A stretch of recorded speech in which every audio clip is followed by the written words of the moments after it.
The weather alert had been screaming red for 3 days straight. David Kane ignored it like he ignored most things from the outside world. His cabin sat at 9,000 feet in the Colorado Rockies, surrounded by pine forests and silence, exactly how he liked it.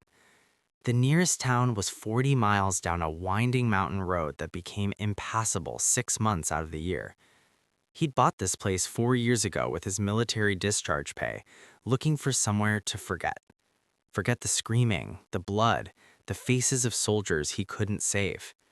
As a combat medic in 3 different war zones, David had seen enough suffering to last several lifetimes. The mountains offered something the world below couldn't: peace. But tonight, peace was drowning in the worst blizzard the region had seen in 30 years. David stood at his window, watching snow fall so thick it looked like television static. The wind howled like something alive and angry, shaking the reinforced walls of his cabin. He'd already brought in extra firewood, checked his generator, and secured the storm shutters. Years of military discipline meant he was always prepared. He was pouring his third coffee when he heard it, a sound that didn't belong to the storm, sharp, mechanical, like metal grinding against rock. Then nothing, just wind and snow. David set down his mug and listened. 30 seconds passed, a minute. He was about to dismiss it when he heard something else. A cry. Faint, almost swallowed by the storm, but definitely human, or at least humanoid. He grabbed his heavy coat, pulled on insulated boots, and took his flashlight and medical bag. Old habits died hard. The cold hit him like a physical blow when he opened the door. -15 degrees, probably worse with wind chill. Nobody should be out in this. The cry came again, weaker this time, from the direction of the access road. David pushed through knee-deep snow, his flashlight beam barely penetrating the white chaos. 50 yards from his cabin, he found the wreckage. An aircraft, if you could call it that. The design was like nothing he'd seen in his military service. Smooth, organic curves instead of hard angles. The hull was a dark, opalescent material that shimmered even in the flashlight's harsh beam. It had carved a trench through the snow and now rested against a cluster of boulders, one wing crumpled, smoke rising from the rear. "Hello?" David shouted over the wind. "Anyone alive?" Movement near the wreckage. 2 figures huddled together against the aircraft's less damaged side. David rushed forward and his breath caught. They weren't human. 2 women, at least they appeared female, with skin that glowed with a faint silvery luminescence even through the coating of snow. Their features were delicate, almost ethereal, large eyes that reflected his flashlight like a cat's, high cheekbones, and flowing hair that seemed to move independently of the wind. They wore thin, metallic garments, completely inadequate for the cold. Both were shaking violently. The smaller one's lips had turned blue, or what passed for blue on her silver-toned skin. The taller one had her arms wrapped around her companion, trying to shield her from the wind. David's medic training overrode his shock. Hypothermia, advanced stage, minutes away from critical. "Can you understand me?" he shouted. The taller one's eyes focused on him with obvious effort. "Please." Her voice was musical, harmonized like 2 tones at once. "Kira, sister, dying." That was all David needed to hear. He shrugged off his coat and wrapped it around the smaller one, Kira, then pulled both women to their feet. They were lighter than they should be, as if their bones were hollow. The taller one collapsed immediately, her legs giving out. No time for gentle. David hoisted Kira over his shoulder in a fireman's carry, then grabbed the other woman's arm and pulled her upright. "Walk, you have to walk or you'll die here." Somehow, they made it back to the cabin. David kicked the door open and dragged them inside, immediately laying them near the fireplace. He cranked the heat and added more logs to the fire, then started stripping off their inadequate clothing. "Sorry, but these need to come off. Wet clothing will kill you faster than cold air." Neither woman protested. They were beyond modesty, beyond anything except the primal need for warmth. David wrapped them in every blanket he owned, then went to work. Years of combat medicine kicked in. Check airways, clear. Pulses, rapid and thready, but present. Respiration, shallow. Core temperature, he didn't need a thermometer to know it was dangerously low. He filled hot water bottles from his kettle and placed them against their necks, armpits, and groins, the key areas for warming. Forced them to drink warm, sweetened water in small sips. The taller one kept her eyes on him the whole time, watching every movement with an intensity that was almost unnerving. "My name is David," he said as he worked. "David Kane. I'm a medic, a healer. Understand?" She nodded weakly. "Lyra," she whispered, touching her chest. Then she gestured to the smaller one. "Kira, my sister." "Okay, Lyra, your sister is in bad shape, but I can help. Just stay awake, both of you. Don't sleep yet." Over the next 2 hours, David fought to bring them back from the edge. He monitored their temperatures, adjusted their position relative to the fire, kept forcing warm fluids down their throats. Gradually, color returned to their strange, luminescent skin. Their shaking decreased from violent tremors to occasional shivers. Kira was the first to fully regain consciousness. Her eyes, a striking violet that seems to shift in the firelight, opened and focused on David with startling clarity. "You saved us," she said in that same harmonized voice. Her English was better than her sister's, though accented with sounds no human throat could make. "Just doing what anyone would do," David replied, checking her pulse. "Stronger now. Good." "No." Kira sat up slowly, keeping the blankets wrapped around her. "Not anyone. We've learned that about this world. Most would have let us die. Or worse." There was a story there, David could tell. A dark one. Lyra sat up as well, moving to her sister's side with obvious protectiveness. Now that they were out of immediate danger, David got his good look at them. They were beautiful in an otherworldly way that made his chest ache. Beyond the luminescent skin and usual eyes, there was something in the way they moved, fluid, graceful, as if gravity affected them differently. But there were other things too. Scars, thin, precise lines across their forearms and necks, the kind of scars that spoke of medical procedures, not accidents.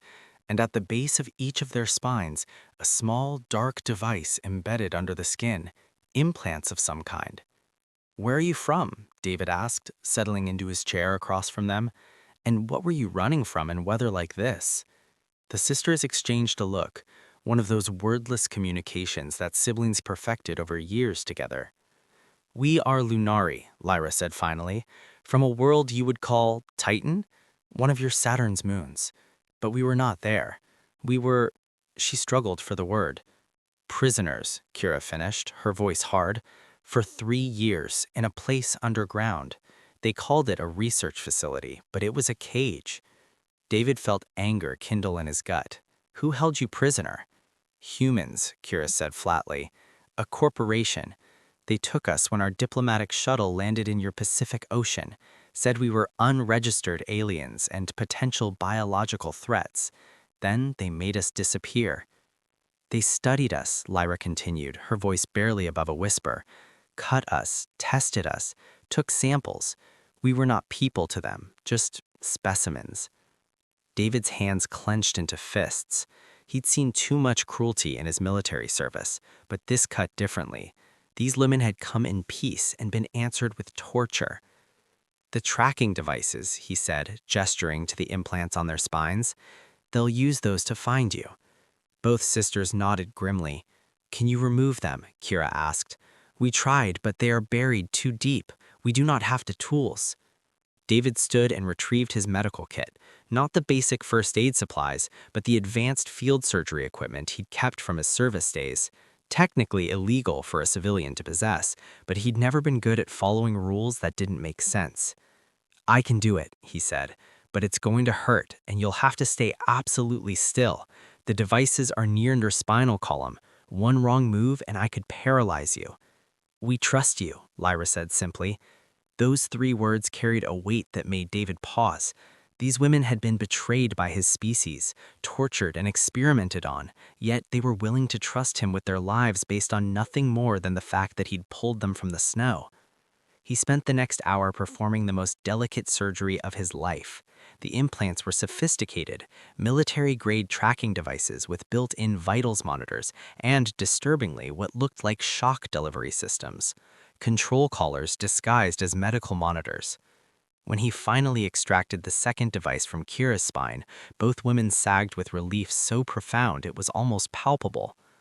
"They cannot find us now," Kira said, tears streaming down her glowing cheeks. "They'll know your last location," David warned, "and when they arrive and find these devices but no bodies, they'll search the area." "Then we should leave," Lyra said, starting to stand. "In this storm?" David had his head. "You'd die before you made it a mile." "No, you stay here. We prepare. I've got supplies, defensible positions, and enough military experience to make anyone who comes looking think twice." "Why?" Kira asked, staring at him with those impossibly violet eyes. "Why would you risk yourself for us?" David was quiet for a moment, thinking about all the people he couldn't save, all the faces that haunted his dreams. "Because someone should. Because it's right. And because I'm tired of good people suffering while bad people walk free." Lyra moved closer, reaching out to touch his face with cool, glowing fingers. The gesture was intimate, but somehow innocent. "On our world, there is a word, Salketh. It means one who stands between darkness and the innocent. It is the highest honor we can bestow." "I'm just a man doing the right thing," David said, uncomfortable with the reverence in her voice. "No," Kira said, moving to her sister's side. "You are Salketh, and by our people's oldest laws, we are bonded to you by debt of life. What you did tonight, saving us when you could have turned away, it creates a secret obligation." "I don't want anything from you," David said quickly. "You don't owe me." The sisters smiled at each other, then back at him. "It is not about want," Lyra explained. "It is about what is. You are Salketh, and we are bonded. This is the beginning, David Kane, not the end." Outside, the storm continued to rage, but inside the cabin, something warmer than fire had been kindled, a connection that transcended species, language, and worlds. David didn't fully understand it yet, but he could feel it settling into his bones like certainty. He looked at the two alien women wrapped in his blankets, their skin glowing softly in the firelight, and realized that his life of isolation was over. Whether he'd wanted it or not, he'd just become responsible for two lives that depended on him. And somewhere in the howling dark, people who saw these women as property were already plotting to take them back. David checked his rifle, counted his ammunition, and began planning. He'd lost too many people in his life. He wasn't going to lose two more. The storm outside was just beginning, the real battle yet to come. The blizzard lasted 3 more days. During that time, David's cabin became a world unto itself, a small pocket of warmth and light surrounded by white chaos. And in that enclosed space, walls came down in more ways than one. Lyra and Kira recovered quickly, their alien physiology proving remarkably resilient once the immediate threat of hypothermia passed. By the second morning, they were moving around the cabin with increasing confidence, though they never strayed far from the fireplace. Despite being from Titan, a frozen moon, they explained that their bodies were adopted to controlled cold environments, not the violent, wet cold of Earth's winter storms. "Our world is cold, yes," Kira explained, curled up in an armchair with a blanket wrapped around her shoulders. "But it is a still cold, predictable. Your planet's weather is aggressive." David was at the kitchen counter preparing breakfast. Eggs, bacon, toast. Simple food, but the sisters watched him cook with fascination. "On Titan, we do not prepare food this way," Lyra said, leaning forward. "Our nourishment is synthesized, precise nutrients, exact proportions. This," she gestured at the sizzling pan, "this is art." "It's just breakfast," David said with a slight smile, but he felt oddly pleased by her observation. When he served them, both sisters approached the meal with careful curiosity. Kira took a small bite of scrambled eggs, and her eyes widened in surprise. "It has texture, temperature variation, complexity." She took another bite, then another, her movements becoming less tentative. "This is wonderful." Watching them eat with such genuine pleasure made David realize how much he'd taken for granted. He'd been cooking for himself for years, barely tasting his food, eating for survival rather than enjoyment. Seeing it through their eyes reminded him that even simple things could be extraordinary from the right perspective. After breakfast, David began teaching them practical survival skills: how to add wood to the fire safely, how to use the manual well pump if the power failed, how to read the weather instruments. The sisters absorbed everything with intense focus, asking thoughtful questions and practicing each task until they had it perfect. "You were military," Lyra observed while David was showing her how to properly maintain the wood stove. It wasn't a question. "Marine Corps, combat medic, 3 chores. And you left because—" David was quiet for a moment, feeding a log into the stove. "Because I couldn't save everyone, and eventually that broke something in me. I needed to get away from it all, the war, the noise, the constant reminder of my failures." Kira, who had been listening from across the room, spoke softly. "We understand failure. We failed to escape twice before. Others helped us, Lunari sympathizers who infiltrated the facility. Both times we were recaptured. Both times our helpers were punished. Some were killed." David turned to face them fully. "Tell me about this facility, everything you can remember. If they're coming for you, I need to know what we're up against." Over the next hours, the sisters painted a disturbing picture. The corporation that held them, Helios Biotech, operated several black sites dedicated to xenobiological research. The facility where they'd been held was somewhere in Nevada, buried deep underground. Security was extensive: armed guards, biometric locks, surveillance systems, and fail-safes designed to prevent exactly what the sisters had accomplished. "We were the only Lunari they held," Lyra said, her voice distant with memory. "But there were others: a Centaurian navigator, 2 Andromedan merchants, even a Tau Cetian child who'd been separated from their colony ship. All of us were unregistered," bitterly, Kira added, "as if needing permission to exist on Earth made it acceptable to treat us as laboratory animals." "How did you finally escape?" asked David. The sisters exchanged another of their wordless looks. Finally, Kira spoke. "There was a guard, human but different. She saw us as people. Her name was Sarah Chen. She worked there for 6 months, gaining trust, learning systems. Then one night, she triggered a facility-wide power failure and released us. She gave us the shuttle, programmed with coordinates to the Canadian wilderness, where she said there were underground networks that helped aliens escape. We never made it," Lyra continued. "The storm was worse than predicted. Our shuttle, designed for space, not atmospheric flight in extreme weather, lost power. We crashed here instead." "And Sarah?" asked David, though he already suspected the answer. "They found her 10 minutes after we launched," Kira whispered.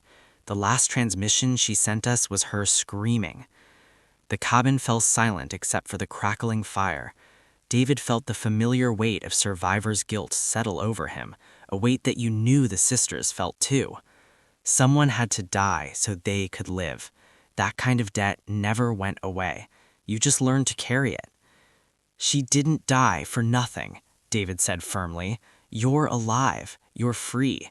Make that mean something." "We intend to," Lyra said, her voice carrying a steel David hadn't heard before. "Once we reach our people, we will expose Helios Biotech. We will see justice done." "First, you have to survive long enough to reach your people," David pointed out, "and that means preparing for company. They'll come as soon as the storm clears." That night, while the sisters slept, David did what he did best. He planned. He sketched out defensive positions, identified fallback points, checked his weapons and ammunition. He had his service rifle, a shotgun, 2 handguns, and enough ammunition to hold off a small force. Not an army, but enough to make attackers think twice. What concerned him more was the idea of collateral damage. If Helios sent a team, they'd be professionals, mercenaries probably, with rules of engagement that prioritized retrieval over restraint. They wouldn't care about property damage or civilian casualties. David's cabin could become a war zone. He was so focused on his planning that he didn't hear Lyra approach until she spoke. "You should rest, David. You've barely slept since we arrived." He looked up to find her standing in the doorway, wrapped in one of his spare blankets. Her skin's natural luminescence provided a soft, silvery light that made her look almost ghostly. I can't sleep. Too much to think about. Lyra moved closer, settling into the chair across from his planning table. On Lunari, we have a saying, "The protector who never rests protects no one, for he is already fallen." Poetic, David said with a slight smile, but I'll rest when I know you're both safe. Why? Lyra asked suddenly, her violet eyes intense. Why'd you care so much? You don't know us. We're not even your species. You owe us nothing, yet you risk everything. David set down his pencil. It was a fair question, one he'd been asking himself. When I was in Afghanistan, he began slowly, there was a village near our forward operating base. Good people, just trying to survive in a war zone. One day, insurgents attacked them because the village elder had been talking to us. By the time we got there, he paused, the memories still sharp after all these years. We were too late. Women, children, elderly, all dead. I couldn't save any of them. He met Lyra's gaze. I swore then that if I ever got another chance to stand between evil and innocent people, I wouldn't hesitate. I wouldn't be too late. So when I found you and Kira in the snow dying, I didn't see aliens or strangers. I saw people who needed help. And this time, I could actually do something. Lyra was quiet for a long moment. Then she stood and moved around the table, surprising David by kneeling in front of him. She took both his hands in hers, her skin cool but not cold, smooth and faintly glowing. On Lunari, when someone saves a life, we say they hold a piece of that person's soul, she said softly. You hold pieces of both Kira's soul and mine. That creates a bond deeper than friendship, stronger than gratitude. It is called Kelsha, the binding of spirits. I don't understand, David said, though his heart was beating faster. In our culture, when a Salketh, a protector, saves bonded sisters, those sisters may offer themselves as life companions, not as payment or obligation, but as recognition of a truth, that souls meant to be together have found each other. David's breath caught. Lyra, what are you saying? She squeezed his hands gently. I am saying that Kira and I have discussed Kiss. We wish to formally request Kelsha bond with you. In your culture, you might call it marriage, though it is more than that. It is a joining of lives, of purposes, of futures. Both of you, David asked, his voice strained. That's not how things work on Earth. One person, one partner. But we are not of Earth, Lyra said with a small smile, and Lunari royal families have bonded in triads for thousands of years. It is our way. Royal? David's eyes widened. Your royalty. Lyra's expression turned rueful. I suppose we should have mentioned that. Kira and I are daughters of the Lunari High Council. Not quite princesses, but close enough. Our diplomatic mission to Earth was meant to establish formal relations between our peoples. Instead, we were kidnapped, and our disappearance nearly caused an interstellar incident. David stood abruptly, pulling his hands free. You should have told me. This changes everything. If you're that important, Helios won't just send a retrieval team. They'll send an army to either get you back or make sure you never talk. All the more reason to accept our bond, Kira said from the doorway. David turned to find her awake as well, watching them both. With Kelsha, you become family. Our people would be obligated to protect you as they protect us. You would have the full resources of the Lunari Council behind you. I don't want protection, David said.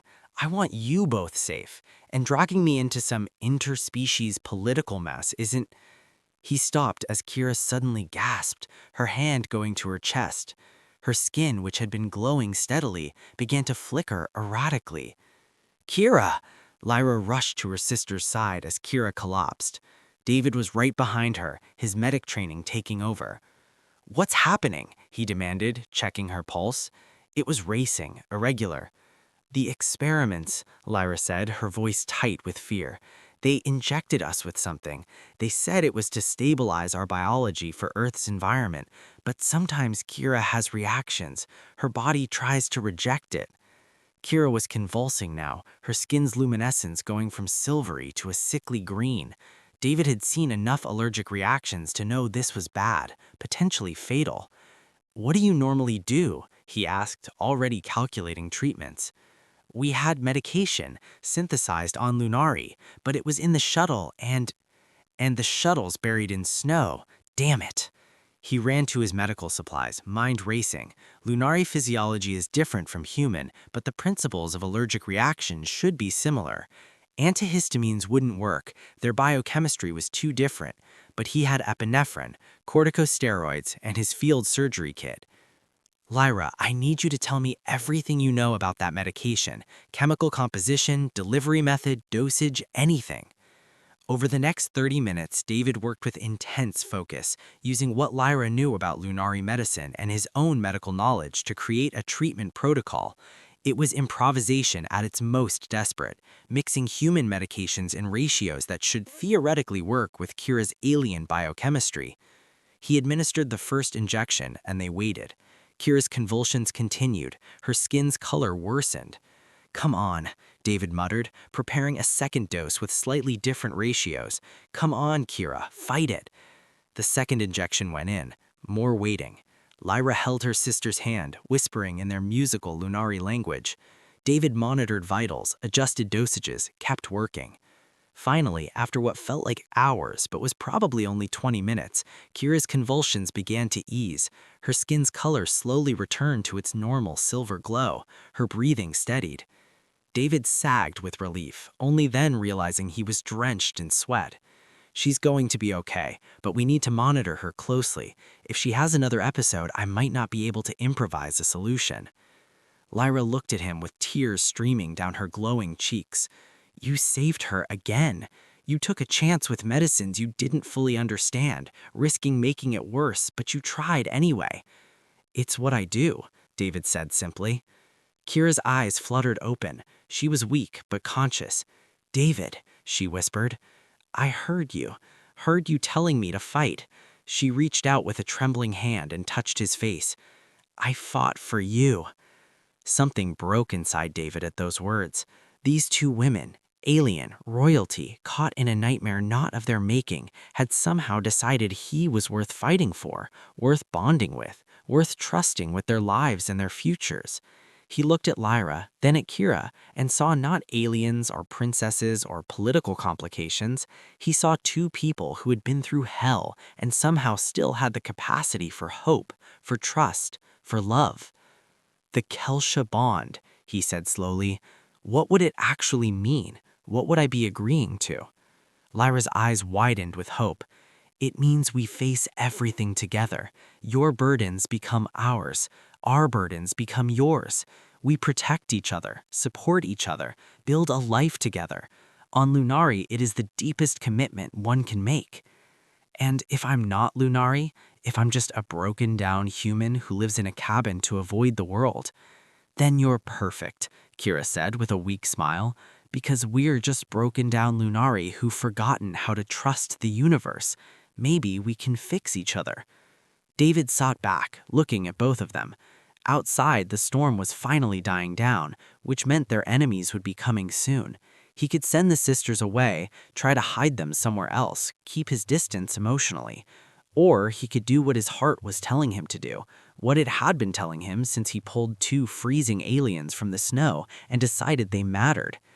"Okay," he said quietly, "tell me about this bonding ceremony." The joy that lit up both sisters' faces was brighter than any luminescence their skin could produce. And for the first time in 4 years, David felt something he thought was dead forever: hope.